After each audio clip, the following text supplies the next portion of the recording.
All right, so let's get into some drums for this track. The first thing we want to do is set up a drum bus. I have one set up right here, and I'll explain how it's routed and everything. So it's basically just, your main elements of your drums set into a group track.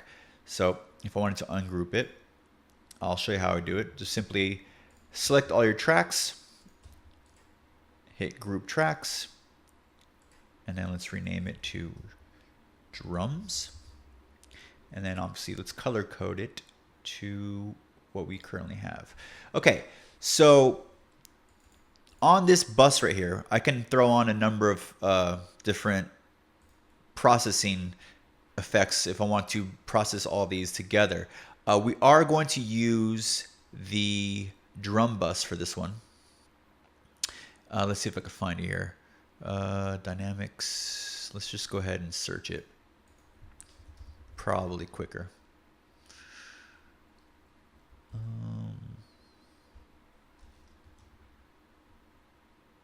All right, let's see if we could find, there it is, drum bus.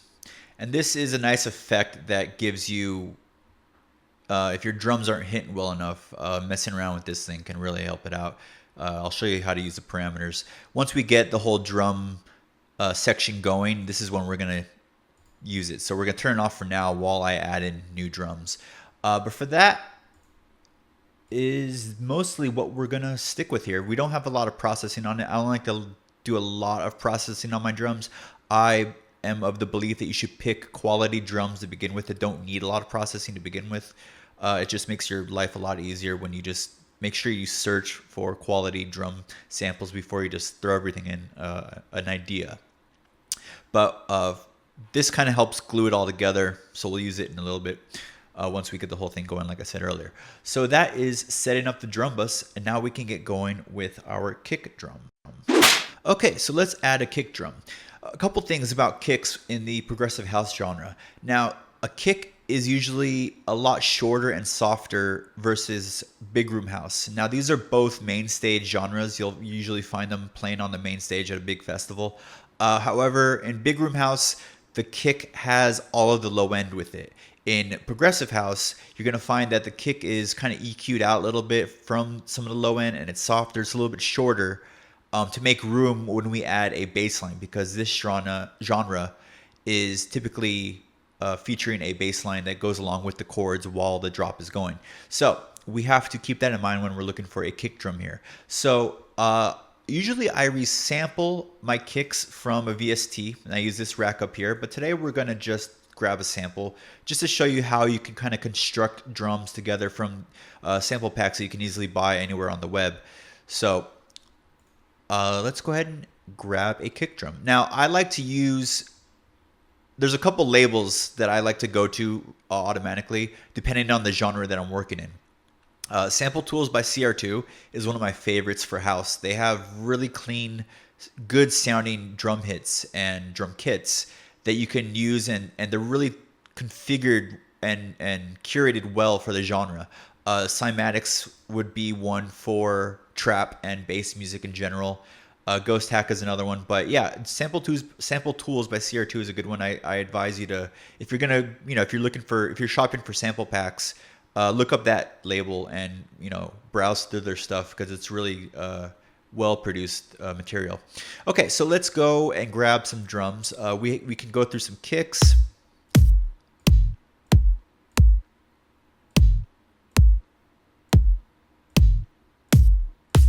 Now we're gonna have to figure out what the tune of these kicks are, because these aren't labeled, but I'll show you how to do that in a minute.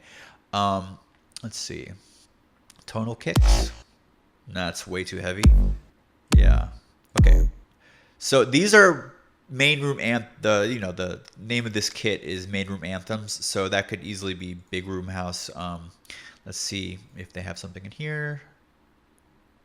Here, kick. Okay. Okay, that's pretty good. That's more what I'm looking for here. Like a small, simple kick that's going to have enough of a transient to give a little punch, but not that heavy low end weight on the end of it. Let's go ahead and drag that into our chorus section here. We're going to use this section is for the drop. So I like to make the peak of the track first, and then kind of construct everything around that. And it's for my workflow, it just works better. Some people like to do the intro first. I like to do the main idea of where, you know, the most energy is going to be, and then I kind of break everything down around that. So, okay, so let's go ahead and minimize you. Okay, so this is our kick. You can see this rack that I have down here. This is on a default rack that is included with all of my audio and MIDI tracks, and it has a simple macro setup for a high cut and a low cut, a utility, so I can easily, it's gain stage already at -16, so it has plenty of headroom when I add it. And then if I wanted to make a low cut on the kick, simply you can do that, or a high cut on the kick. But let's go ahead and just kind of flesh it out. And I think it's actually pretty good on the low end. Like I said before, you don't want to, you know, once we add this guy in, it'll kind of glue everything together, and we could probably add some compression, see how that sounds. But for now, the kick is pretty much exactly the way I want it. I mean, as far as sonically speaking, it sounds pretty good. Now let's find out what key this kick is in. You can do that by going to Utilities, going to Spectrum here, just throwing it on the channel that you're working with, and then you're gonna hit this little arrow to make it bigger. Play the kick. Okay, and you're gonna see that right here is where the peak of the kick is.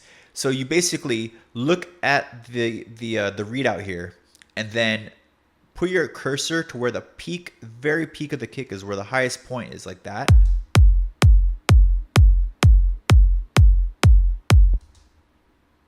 And it looks like we're working in F sharp.